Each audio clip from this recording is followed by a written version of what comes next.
Good day, everyone. Today we are going to be having a very special guest. My name is Ifeoluwa Wole-Osho. Today we will be interviewing exclusively the former senior advisor and acting executive manager of African Development Bank, and also the former managing director and CEO of Bank of Agriculture Nigeria. I am pleased to speak to Professor DANBALA Danju. Thank you very much, sir. It's nice to speak to you, sir. Yes, sir. Sir, we know a bit about your profile, but we would like you to tell us a little bit more about yourself. You've talked about my most recent positions. I mean, I'm a Nigerian, first and foremost. Yes. I first studied at Bayero University, Ghana. Okay. Then went to England for my PhD. From there, I came to Cyprus as an assistant professor. Stayed there from 1997 to 2001. Wow. And then went to Almaty in Central Asia as an associate professor. Came back 2008 after 7 years or so. Then went to the African Development Bank, first in Tunis, 2009 until 2014. Then went to Abidjan, where I served as both senior advisor and acting executive director at the Board of African Development. From where I went to Nigeria, performed the recommendation of President Additional of the African Development Bank to serve as the MD and CEO of the Bank of Agriculture. Very good, sir. Very interesting. I would like to know, for someone like me, I'm also doing my PhD, how was the switch from academia to the industry, to full-fledged finance and banking? How was the switch? Yeah, I mean, it's quite interesting. I think both in academia as well as in the industry, you have to have passion. And my passion is trying to, support the least privileged members of society. I am, if you like, left of center. I come from, a humble background, and both in my studies and in my professional life, I try to see how we can make this a better world by supporting those who are less privileged. Both my conceptual approaches in terms of my interventions, in my studies, my thesis, as well as working in the industry. So I don't think it's much of a problem for me. I look at these things as challenges to try to make what possible, whether in academics or in the industry. How can we make this a better world? So the challenges are quite interesting, quite rewarding personally. Yeah, it's inspiring. So also, I was privileged, and a lot of us in Cyprus International University were privileged to listen to you talk about investment opportunities and opportunities in Africa, especially as the economies are evolving. But for people who are not able to be there, because some people have missed it through to classes, and that's one of the reasons we are doing this interview, what do you think is the priority opportunity that exists in Africa, and how can we, the young people, exploit it? First of all, you recall that the lecture was based on a talk I gave to students in the Cambridge George School of Management in England. The theme of the lecture was to highlight the opportunities as well as the challenges that are prevalent in Africa today. And needless to say, Africa is a young continent, lots of opportunities. If you look at it from a variety of perspectives, from the point of view of infrastructure, from the point of view of human capital, from the point of view of management, And from the point of view of several institutions, there are quite a number of opportunities. Critically, my focus was Africa has been experiencing a growth resurgence. What can we do in order to sustain such a growth resurgence? For the most part, the causes, if you like, of the growth resurgence are traced to a number of factors: improvement in the policy environment, increased inflow of foreign investment, like I've said, end of political conflict, the democratization process that is going on in most of African countries, combination of demographic factors, where, unlike in other regions of the world, Africa has a very young population, therefore lots of opportunities to invest. We also have the natural resource endowments such as oil, gas, mineral deposits, a variety of, if you like, industries like tourism, wildlife, beaches, different cultures. All of these create a range of opportunities. Now, for Africa to harness these opportunities, to continue to create wealth, to raise the standards of living and the employment of people, we first of all have to improve on our skill sets. We need more qualified people in the areas of engineering, technology, mathematics, business, economics. We need more competent hands to head our ministries and companies. Because if we want to compete with the best, we cannot compete with, if you like, semi-literate people. We need to have highly educated people, highly competent people in their own fields. This is one particular thing. And secondly, we also need to improve on our infrastructure. Infrastructure like electricity, like water, like road transportation, like communication. They are very vital because they create a market, they create employment opportunities. If people are to do business, they need this infrastructure. And you need to transport people from one place to another. You need people to move from one place to another. You need electricity, you need to communicate. Now, infrastructure is central. Unfortunately, most of Africa, particularly energy, power, is a major challenge to power our industry. So we need to improve on our infrastructure. And how do we do that? Basically, we cannot rely, government is central, but we cannot rely on the government. There has to be partnership with the private sector. Like I pointed out, our pension funds. In Nigeria, the pension funds have accumulated up to about $20 billion. Wow. In places like Tanzania, about $2 billion. If we put this money together, we can provide housing, we can help to provide some critical infrastructure that will power the development of the country. So infrastructure is very important. We need to also manage our resources very well. For example, roads. You construct roads, if you don't maintain them, they quickly deteriorate and become unserviceable. We need to also diversify our economies. For example, we cannot, like Nigeria, or several other resource exporting countries, cannot rely on one commodity as the main source of our foreign exchange.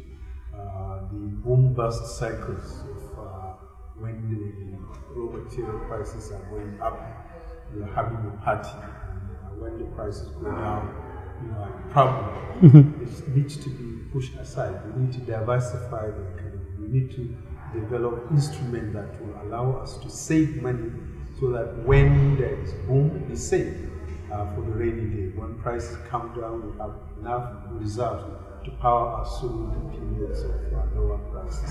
So we need better management of our economy, better management of our industry, better politics. So to that, I have a question. Please. Infrastructure is important. We know that. The problem we have had is the cost of infrastructural development because we seem to be behind. For example, I'm doing a study on energy engineering, energy management, and I did a quick analysis of how much Nigeria is probably going to need to get our generation system to be as high as 20,000 megawatts. Currently we're on 5, we want to get to 20,000. That won't take us to industrial age, but at least it will help our industries. It will cost us about 16 trillion naira. Our current budget, even as of last year, was just 6 trillion. it means that even if we continue in this rate and we put every single money of our budget into energy, it will still take us 5 to 6 years to get this energy infrastructure to 20,000 megawatts. So how do we manage these ends and scarce means that we can get our infrastructure to where we want it to get to an industrial country? To the extent that your assumptions are right about the requirements of 16 trillion, have a look at the figures. Similar figures from the World Bank suggest that Africa as a whole requires up to about 90 billion. Out of these, 45 billion could be raised domestically in Africa and 17 billion from other sources. Infrastructure financing could come in different shapes. Professionally, I mean to say from the African development perspective, they set off what they call the African Infrastructure Fund, the Africa 50 Fund, which is supposed to come up with various schemes to help African countries to, develop their infrastructure. What I'm trying to say is that there are a variety of ways to raise money for infrastructure development. One, obviously, is the government. Infrastructure is like a public good that cannot be simple, like roads, for example, ports. These are things that cannot be done simply by the private sector. They have public goods nature externalities, which means they need to be funded by the government. It could be in partnership with the private sector, that is public-private partnership. So if you have a government that taxes, that raises its revenue, and manages the resources very well, this is one source, public expenditure. It's not only through the government budget. You could also have the pension funds. You can use pension money to fund your infrastructure. I gave the example of Rwanda, for example. It's an excellent way how to help the building industry in order to construct houses that are high quality and selling to students on a full recovery basis. Apart from pension funds, there are also private equity funds that are willing to invest. You can have them build and own. You can do that. There is also, if you like, better management of the existing infrastructure. According to some World Bank study, about $17 billion could be saved by simply better management. When you go and see how you collect, take NEPA in Nigeria, or water utilities, for example, the bills, how you better manage the ministries themselves, making sure that competent people are put there and the bills are paid regularly. Better collection, and better management. And in other places, like I mentioned, like Kenya, for instance, they have gone to there is road funds. You set up a fund meant for management of roads, so that you don't allow them to deteriorate. Because when you build the infrastructure, over time it depreciates in quality. You need to maintain the infrastructure. When you look at several of our buildings, they are not well maintained. The road funds is one concept whereby you are able to tax road users according to the capacity of the vehicles they use. For instance, the higher the tonnage or engine capacity, the more the tax level. You collect the fund and you use the fund in order to ensure rehabilitation work is done, maintenance work is done. So there are studies that show that if Africa is able to manage its current infrastructure, it will be able to have up to about 17 billion internally as such. So there are a whole gamut of ways to manage our infrastructure. Public funds, important, private funds, pension funds, private equity funds, as well as, if you like, this concession. You can give some, like ports, give them out concession to private companies to manage them, so that you are able to get the resources that you need. There's some as of 2010, 2011, 2012, Africa was experiencing a large growth in economy. Now GDP, our GDP was growing by some countries were even having double figures growth, 11.2%, 10.0%. But then we realized that by 2013, 2014, 2015, and even some of 2016, there was a steep decline in growth. In fact, of the 6 fastest growing African economies, 3 of them went into recession by 2015. Nigeria was one of them, were in negative 2.5. Namibia, that's not even oil producing, was in negative 0.6. And the problem that it created was that governments at the time now went out to start borrowing more money to fund their budget because they are used to this spending. And now we seem to now have a very large debt ratio. How do we stop this vicious circle of growth, decline, and debt? And then growth, decline, and debt. Is there a way, is there a formula in which we can employ as African countries to stop this vicious circle? Clearly, the issue of boom-bust, volatility in our growth, the ups and downs of growth, is something that a lot of researchers and a lot of professionals have been putting attention to. The previous pattern of growth that relied on export of primary commodities, like oil, cotton, copper, these are subject to volatility, ups and downs in prices. And if you are a monocultural economy like Nigeria, depending on one commodity, one economic idea is simply that you must set up like sovereign wealth fund. You must to save some money for the rainy day, so that when prices are down, you are able to draw on your reserve to support yourself, instead of going to this financial institution to look for budget support loans. So one idea is that. But secondly is the need to diversify the economy. Instead of depending on 1 or 2 commodities as main sources of foreign exchange earning, you need to have several sources, so that if there is a problem in one sector, you are cushioned by the other sectors. In this area, for example, a lot of African countries could go into agriculture. We are now still net importers of food. We have the arable land, we have the population, we have the water, we have the people that we should be able to be feeding ourselves. For example, like rice, corn. Most of these goods can be produced domestically within Africa, so that you save foreign exchange instead of importing rice or maize from other countries. That is one area, that is domestic production of goods like before we used to import. That will raise income, that will provide employment and raise the standards of living of quite a number of people. Thirdly, you could also think in terms of some form of industrialization. It's no use Africa exporting raw materials. We need to add value to our commodities. And that's why we need engineers like you and other professionals, so that Africans will try to see how do we add value to the commodities that we are currently exporting as raw materials, because their value is less. Most agricultural goods, for example, it is in the value addition that you make prices go up. Exactly.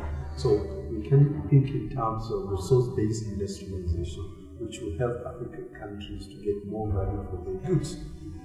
Thirdly, or fourthly, as China and other countries migrate from labor-intensive industries like footwear, like garments, it's possible for African countries to also start moving into these areas, so that they will be able to, provide the necessary input. We have cheap labor, we have most of the raw materials needed in order to go into this area. There are, if you like, other areas like tourism, like if you have cultures are valued, like we have wildlife, we have beaches, that a lot of people can go.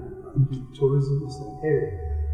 Fifthly, you can think in terms of sports economics. You can take sports, football, volleyball, basketball. These are all areas that you can create a lot of employment for people, and therefore create income, and therefore diversify the economy. You export footballers to other countries. Entertainment. Basketball and other areas. Because I was reading a tweet by Senator Ben Bruce, and he was saying that the Star Wars movie has made more money than the entire national budget of Nigeria. Just one single movie. That if we get entertainment right, we can fund our budget with entertainment alone. So something else. This, it's a student community, so there were some students who wanted to ask you questions who couldn't get to ask you questions. One of the popular questions is this: how does the students have access to the Bank of Agriculture or the African Development Bank, or if you want a loan for an investment, you have an idea? Is there a plan that's available to us young people? You have an idea, you don't have enough money, of course. Can you lever your certificate, or is there a way that you can help us get loans or get expertise in areas in which we're passionate about? Okay, first of all, we must disabuse our minds in terms of getting credit from the bank. There is no such a bank where you simply have a chunk of resources just there waiting to be taken and dashed out like that. If we have this idea, it's simply wrong. The African Development Bank deals with corporate entities like the banks, like central governments as such. They deal also with private, individual, big entities by way of multinational. Exactly. The main point is that they lend money to governments or to banks or individuals who own land to others. For example, African Development Bank can lend money to UBA or First Bank, and then these banks can own land to you as an individual. Now, for Bank of Agriculture, yes, there were a number of instruments whereby you have your project, you submit, you go and register in one of the state offices or branches of the bank, which we have about 137. And then they will consider your proposal, and then they recommend it to the zonal office, from the zonal office, then to the headquarters. The key problem with Bank of Agriculture, like most state development banks, is there was no enough money to be able to fund some of the several excellent proposals.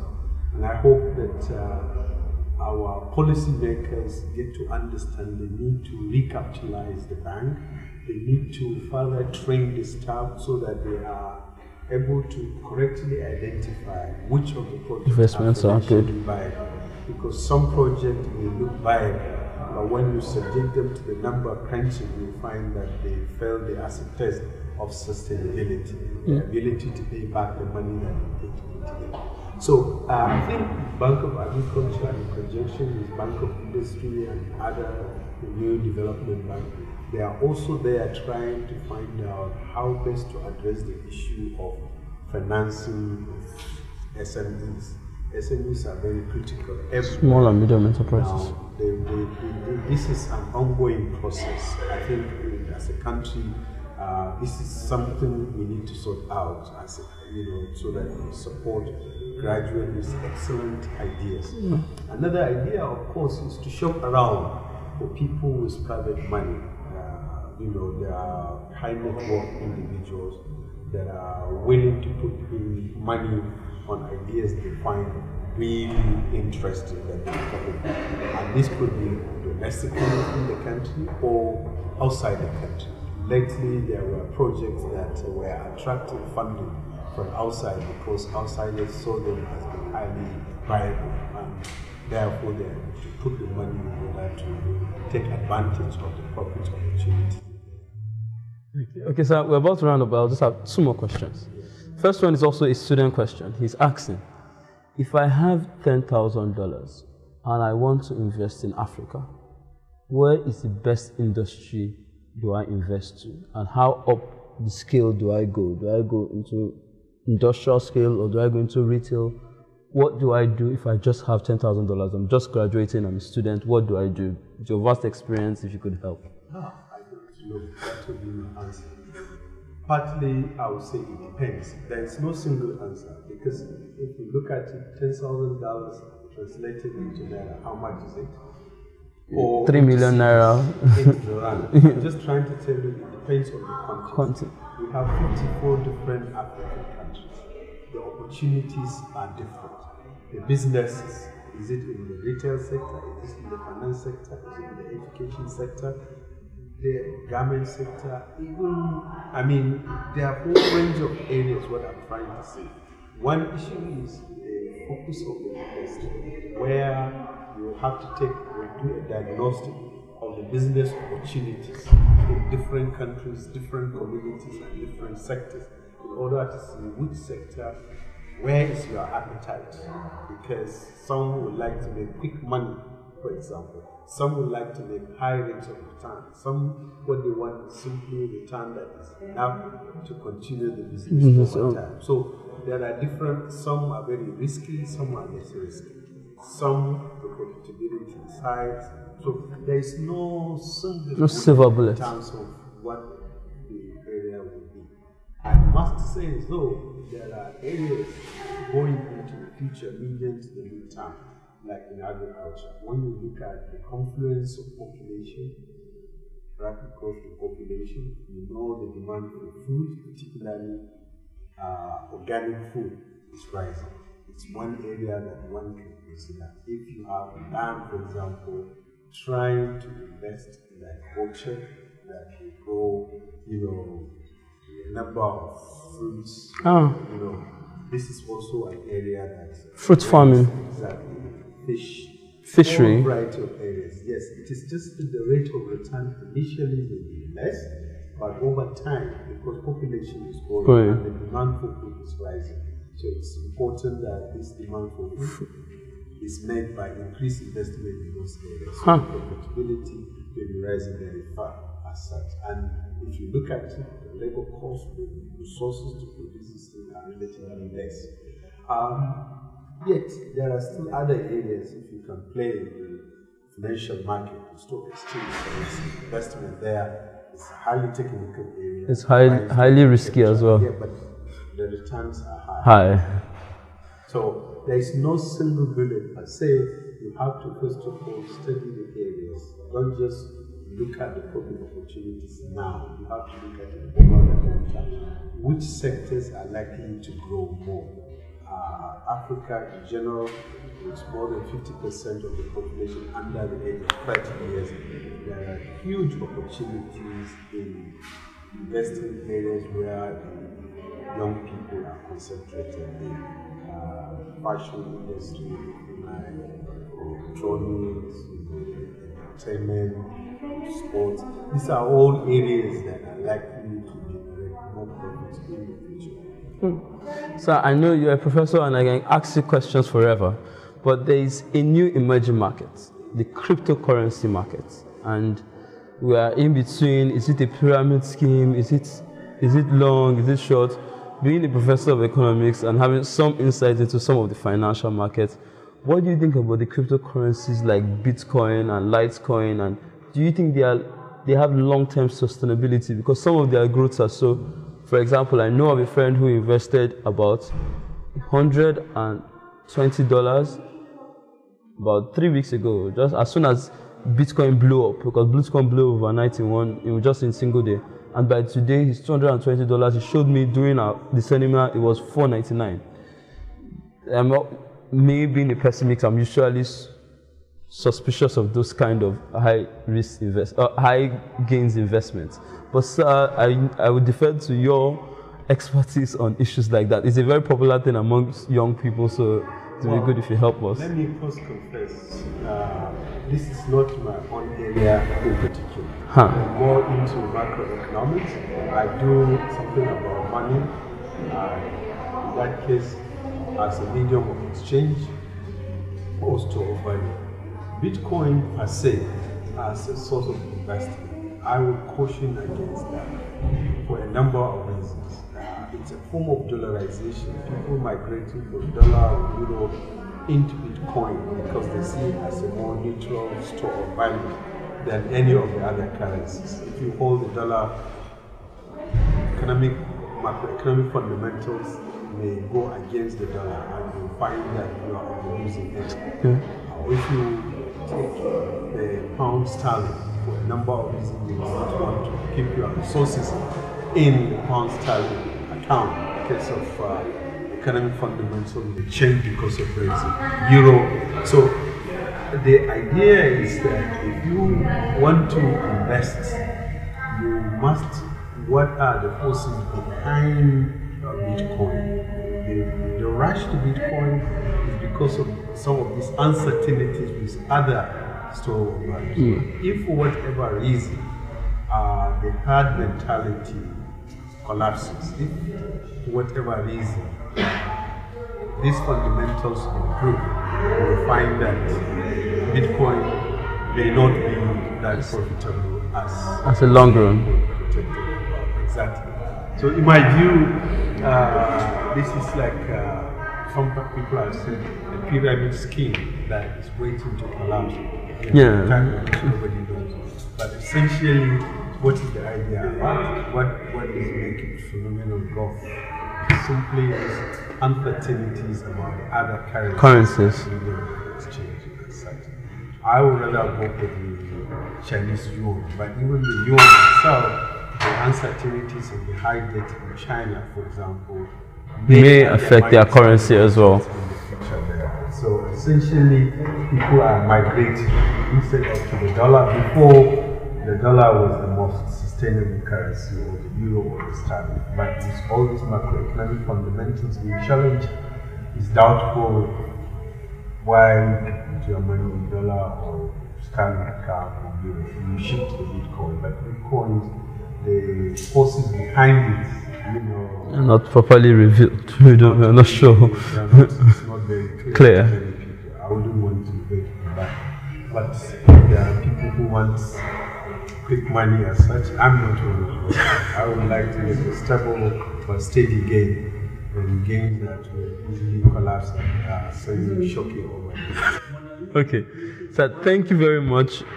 We hope to have you here so we can explore some of the questions and things that we have. There are so many things we would have loved to touch, but we've not been able to touch, and we know you are pressed for time. We'd like to thank iLiteTV. We'd like to thank Cyprus International University's International Office. We'd like to thank the Nigerian Student Union for having our professor here. Thank you, everyone. I hope you enjoyed the interview. Bye. Thank you.